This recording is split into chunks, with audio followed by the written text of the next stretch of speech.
All right, Yevamos, Daf Recaps 2:2.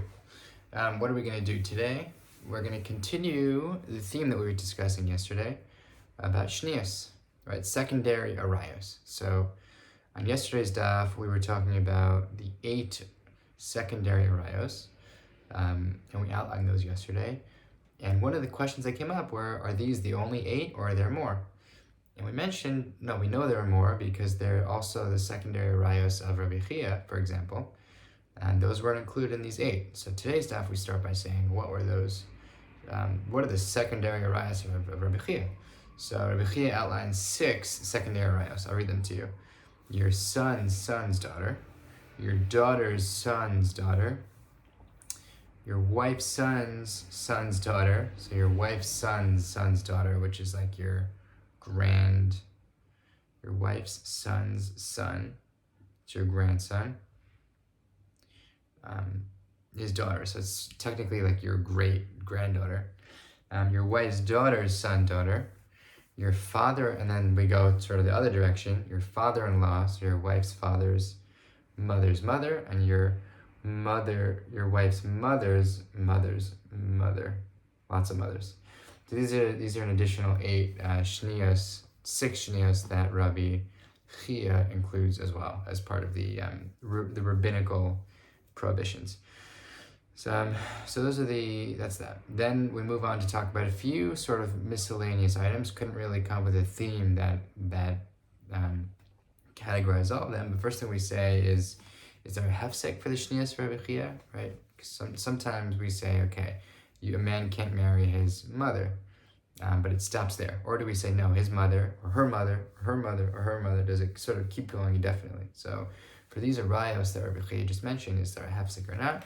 We end up saying there is no hefsek of these go on indefinitely.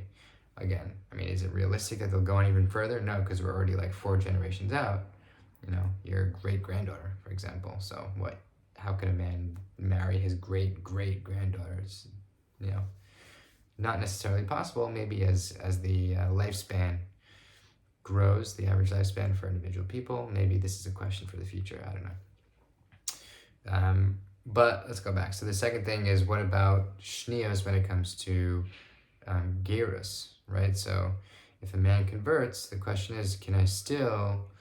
am I still unable to, or is one still unable to marry, let's say a shnia, let's say his wife's daughter's, your son's daughter, for example. So if a man is a ger, can he marry his son's daughter who's not Jewish? So the principle that we learn here is that once you become a ger, you're basically brand new. You start fresh. So there's even for the general arayos, there's just a gezerah there because we don't want it to be more lax on you once you become a Jew, because when you're a ger, you could really marry whoever you want. So we say we don't make gezerah on a gezerah for the secondary shnios, for the secondary arayos. What about, interesting question, can 2 brothers who are gerim testify with each other? Because when you cross over to the other side, you're not really, you're a brother anymore. You're not really tied to your own family. So if 2 brothers convert, are they still joined to one family, or are they independent? We end up saying that is actually a machlokes. Rabbi Nachman says maternal brothers cannot because they're joined together, but paternal brothers have nothing in common.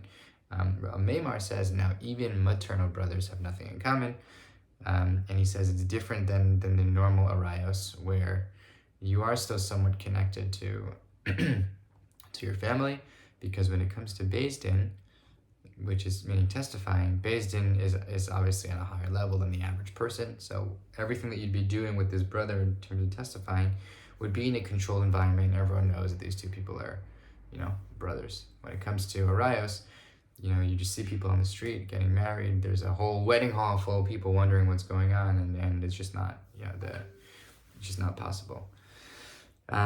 So then we start with a new Mishnah, and we talk about some general rules that pertain to, 2 siblings. And when we say general rules, they're including some interesting things. For example, the Mishnah says, Mi sheyesh lo ach mikol makom. So what does that mean if you have a brother? any sort of brother, we say this includes a mamzer. You might think that a mamzer is excluded, but it's different because it exempts your father's wife. Same thing is when it says achiv l'chol davar, meaning he's your brother. Let's say not just regard to yibam, but regards to all matters. What are we including here? We're talking specifically about if a man is able to become tameh on behalf of his brother. We say yes, you're 100%. A man is able to become tameh, and also a man is able to inherit his brother's estate.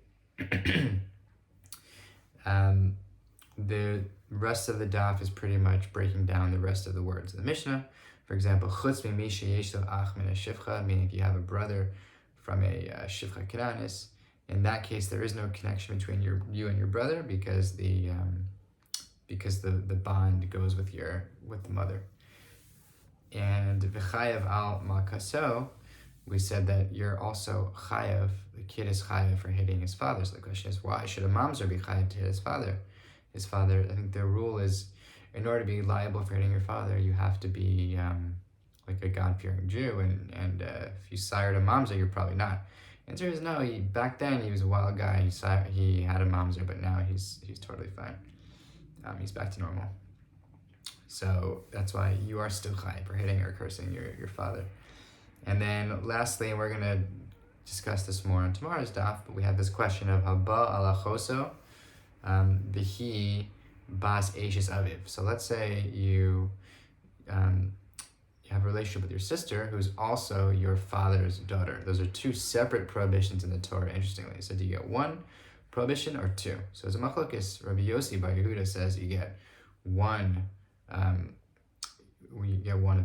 for what you've done. And he says because the pasuk says achos chahi, so it's really just that one that she's your sister, that's the biggest issue. And the Rabbanan say no, there are two separate psukim. One of them says Ervas Bas Eishes Avicha, and one of them is not Eishes Avicha. I think the pasuk I wrote down the wrong pasuk there. And the second one says Ervas Achoscha.